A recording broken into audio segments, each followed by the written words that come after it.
Hello everyone and welcome back to my channel. My name is Melissa and I'm the owner of seasonandserveblog.com. In today's video, I'll be showing you how to make an entire Valentine's Day dinner for two for under $100. I really like making Valentine's dinner at home because it is fairly expensive to go out, and in this economy, we do want to save some money, but also enjoy the special fun holiday. For this year's Valentine's Day dinner, I chose the theme of a steakhouse, so we're going to have a romantic steakhouse dinner. For the first course, I'm making a Ricio Salad with a balsamic vinaigrette, and for the second course, we'll enjoy a pan-seared ribeye with herb and garlic butter, along with a sour cream and onion twice-baked potato and roasted asparagus with Parmesan cheese. And then finally, for dessert, we'll enjoy a simple strawberry tiramisu for two. I'm also going to show you how I set our table and styled it in a traditional steakhouse theme. I kept it very simple, but I think it is really effective and romantic. And additionally, if you do want to prepare this exact menu at home this year for Valentine's Day, I'm going to be walking you through each step of the way, making all the recipes in a sequential order so that you're easily able to pull off this dinner at home. So if you want to see how to make this entire Valentine's dinner at home, just keep on watching.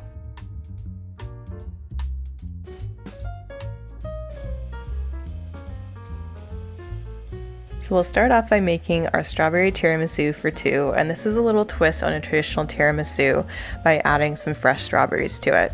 To begin this recipe, I will make the whipped cream base, so I'm adding some whipping cream to a bowl, which is 35% milk fat, and I'm whipping it until soft peaks form. Then I'm going to add some mascarpone cheese to the bowl and gently mix that through. I'm also going to add about 2 tablespoons of granulated white sugar. You can adjust the sugar based on your taste and your liking, but I find that 2 tablespoons is just the right amount of sweetness. Then I'm going to mix that through until everything is all smooth and combined. And for extra flavoring, I'm just going to add a splash of vanilla. This is my homemade vanilla and it tastes so delicious. We'll set our whipped cream and mascarpone filling aside, and next we'll prepare our ladyfingers. To soak the ladyfingers, I'm going to be soaking them in about half a cup of freshly brewed espresso, and I'll be assembling it in this round dish. I'm taking each ladyfinger and just briefly dunking it in the espresso. You don't want to over soak these cookies because when you add the whipped cream and the tiramisu sits, it'll absorb a bit of the moisture from the whipped cream, and you don't want a soggy tiramisu. Also, when you're shopping for these ladyfinger cookies, you may also find them labeled as Savoiardi cookies. That is what they're called in Italian. Now once the base layer is down, we're going to top it with a little bit of the whipped cream and mascarpone mixture. You can use the back of a large spoon to do this, or you can actually transition to an offset spatula, which is what I did here, just to make sure you get everything nice and even across this first base layer. Once that layer is down, we're going to add some chopped strawberries, and I only cut up about 3 or 4 large strawberries here. I just diced them up really nice and small so that they're bite-sized and easy to eat when you're scooping into the tiramisu. So I'm forming a nice thick layer of strawberries, and then I'm gently pressing them into the whipped cream mixture just to make sure that they stay in place. Now, to ensure that the rest of the ladyfingers stick on top and they don't slide off of the strawberries, I'm adding a few dollops of the whipped cream mixture and continuing in this process by layering the ladyfingers and continuing to build the tiramisu up.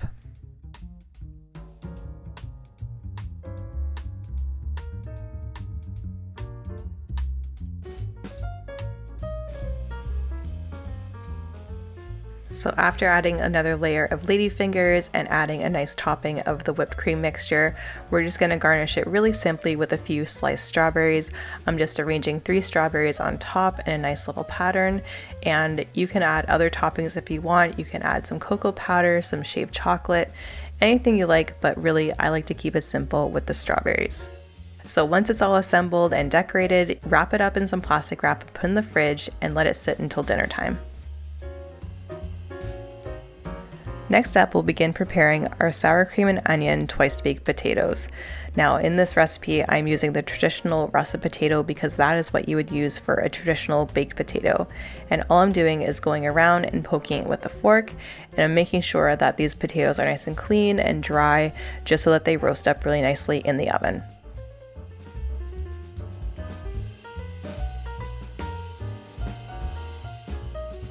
Once the potatoes are prepared, I'll just arrange them on a baking tray, and then I'll rub them with some olive oil and a little bit of salt to ensure that they get nice and crispy in the oven. And while I'm doing all this, I'm making sure that the oven is preset to 425 degrees Fahrenheit. Once the potatoes are thoroughly covered in the olive oil and the salt, we're going to bake them in the oven for about an hour. The baking time will really depend on how big your potatoes are, but you can always tell when they're done when you can easily insert a fork into the middle and it comes out really easily. After the potatoes came out of the oven, I set them aside at room temperature to cool for about 15 minutes. As you can see, they still are pretty hot, but you want to make sure that you do this step while the potatoes are warm. So all you have to do is simply cut open the potato and then pick it up using your hands or a dish towel like I used, and then just scoop out the inside of the potato into a bowl. And the potato should be nice and fluffy and beautiful. And then I'm going to repeat this process for the other potato.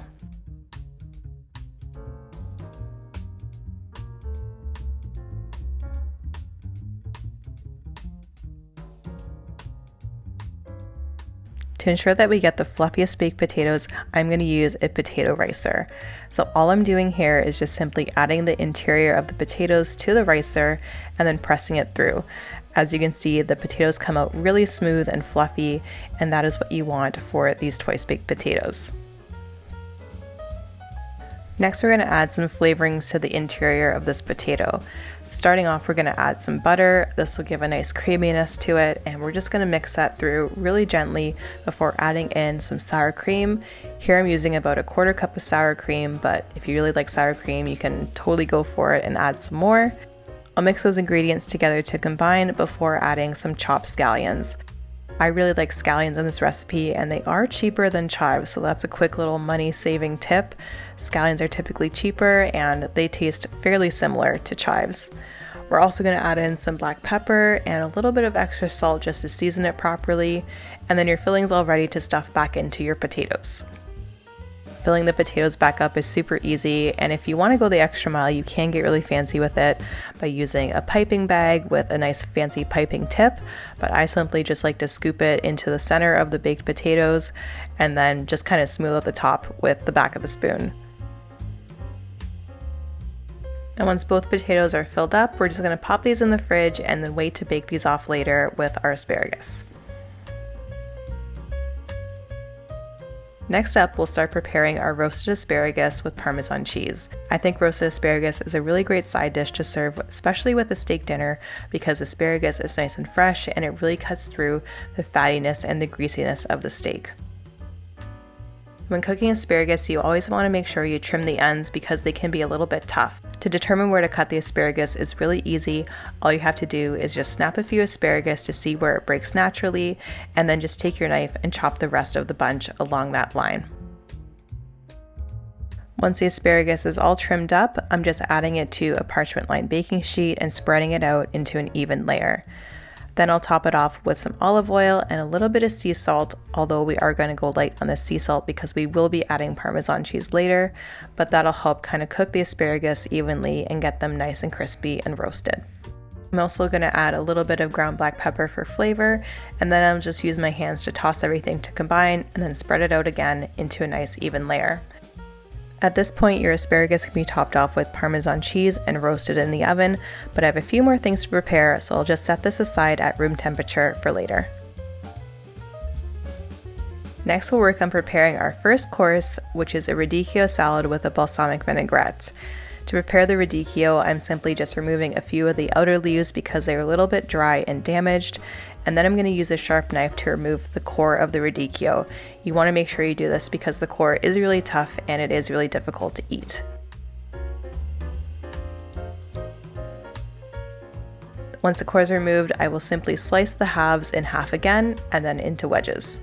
Radicchio is a fairly bitter lettuce. It is traditionally used in a lot of Italian recipes, and it is delicious. Now, if you or the person you're making this dinner for doesn't like the bitterness of radicchio, mix it in with a little bit of green leaf lettuce. That is exactly what I did because I actually don't like the bitterness of it.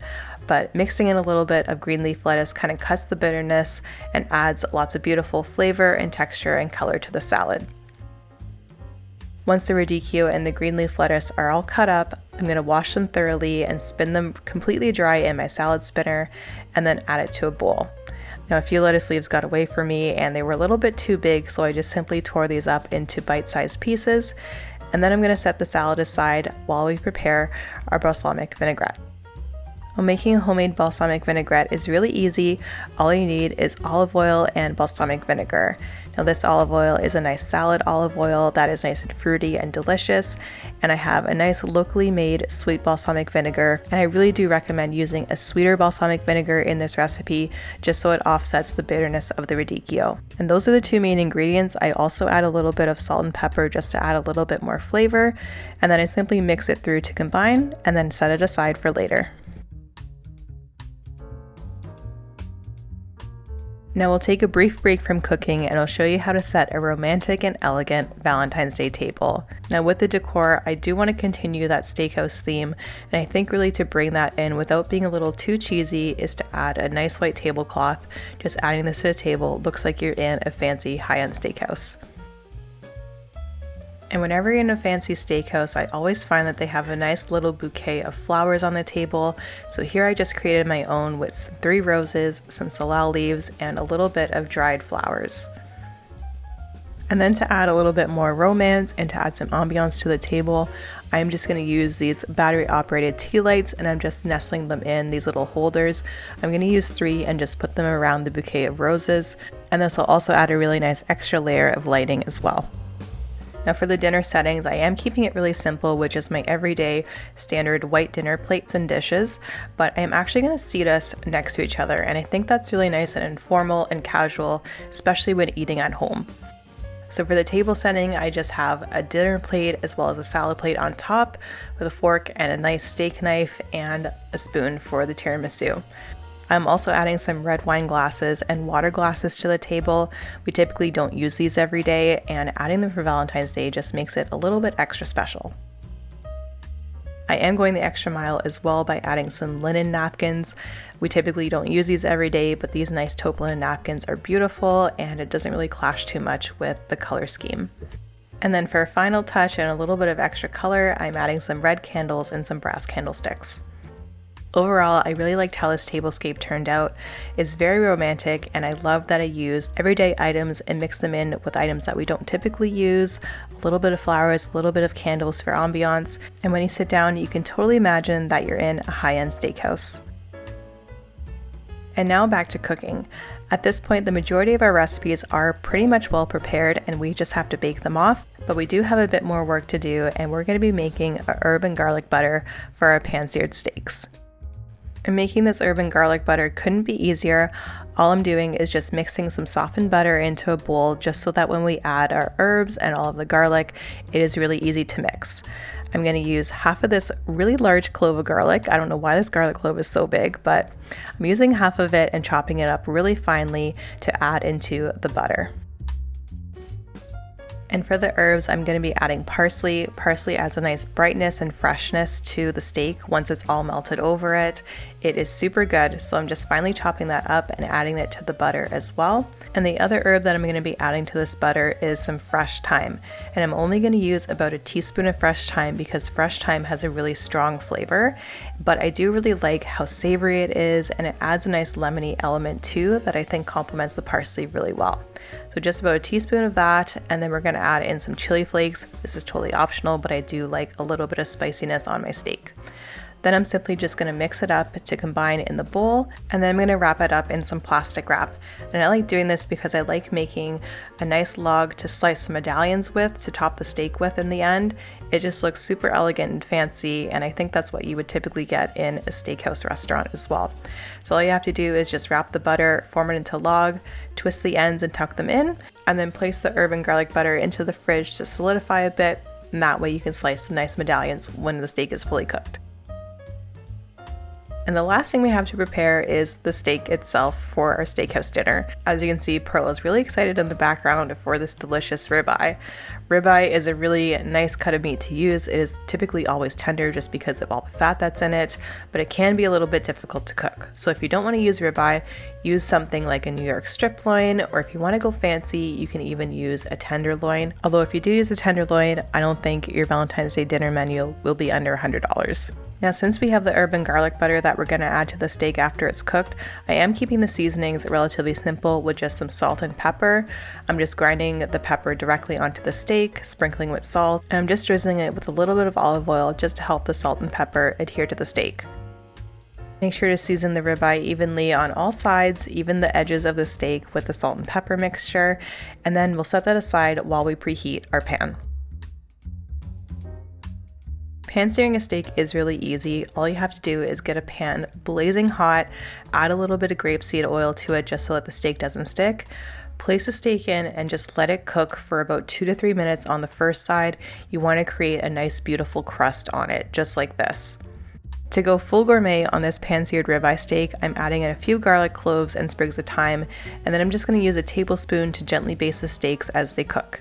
Again, I'm only cooking these for 2 to 3 minutes per side because I just want to get a nice crust, and then I'll transfer it into the oven and bake it at 350 degrees for about 7 to 8 minutes. The baking time really depends on how well you like your steak done. I like mine medium rare, so 7 to 8 minutes was perfect for this steak. While the ribeye is finishing off cooking in the oven, we'll prepare our salad. So I'm simply just drizzling over the balsamic vinaigrette over the radicchio and green leaf lettuce salad, and then tossing that together to combine. I'm going to divide it evenly amongst 2 plates and then top it off with a little bit of Boursin cheese. I'm using the herb and garlic one because I think it has a nice flavor. And then I'm going to add a little bit of sliced almonds and pistachios just for some extra crunch. You can really use whatever nuts you prefer here, but I think the sliced almonds are really nice and the pistachios add a nice pop of bright green color. Now once your salad's assembled, your ribeye should be fully cooked, so I'm just going to remove it from the pan and set it aside on a plate, and then I'll top it off with a medallion of that herb and garlic butter that we made earlier. I'm just going to slice a little round off, put it on top of each piece of steak, and then I'm going to cover it with some tin foil just so that the steak stays nice and warm and the herb and garlic butter can melt. And additionally, before enjoying our first course, I'm going to finish off our sour cream and onion twice baked potatoes by adding a pat of butter on top of each baked potato, and then I'm finishing the asparagus by adding a sprinkling of Parmesan cheese. And those will both go in the oven to roast for about 10 to 12 minutes at 400 degrees Fahrenheit. And while the steak is resting and the potatoes and asparagus are cooking, we can enjoy our first course. So I'll bring our fully assembled radicchio salad with balsamic vinaigrette to the table, pour a nice glass of red wine, and enjoy the salad. This is a really great starter. It isn't too filling, but it is nice and rich, especially with the Boursin cheese and the nuts. It is a great way to start off a steakhouse dinner. And just a few minutes later, we'll remove the potatoes and the asparagus from the oven, and then we'll uncover the steak. At this point, you should see all the butter is nice and melted, and then we'll plate up our main dish. So I'm adding our twice baked potato to the plate along with the asparagus, and then I'm going to add the steak on top of the asparagus. I like doing that because that is typically how fancy steakhouses present their steak. It's always on top of something green, so the asparagus is the perfect backdrop for that. As a final garnish for the potato, I'm just going to add a few sliced scallions on top, and then we're ready to enjoy our main. I think this combination of a steak, potato, and vegetable is super traditional, but it can be really elevated on Valentine's Day to make it a little bit more romantic and very reminiscent of a steakhouse dinner. And anyone who enjoys meat will definitely enjoy this meal on Valentine's Day. And after eating that full meal, you may be a little full, but preparing dessert is easy. All you have to do is take the tiramisu out of the fridge, unwrap it, and bring it to the table. And I don't bother scooping it out and serving on individual plates. This I just like to eat with a spoon with my partner David, and it's so fun to share and enjoy together, especially with a glass of Prosecco. And that is it for today's video. I hope that you enjoyed watching me make this Valentine's dinner for 2. The majority of these ingredients that I used in this menu are seasonal, therefore they're going to cost you a little bit less. And of course, you can always make some substitutions to save even more money. You can use different types of cheese in these recipes, or you can even use a different cut of meat. But I guarantee making this menu at home is going to cost you way less than going out to eat on Valentine's Day. As always, you will find the full recipes and directions for every single dish that I made in this video today on my blog, and I will leave that linked in the description box below. And of course, if you enjoyed today's video, make sure you hit the red subscribe button down below and check me out on Instagram and TikTok as well to follow me in celebrating life throughout the seasons. Thank you so much for watching, and I'll see you in the next video.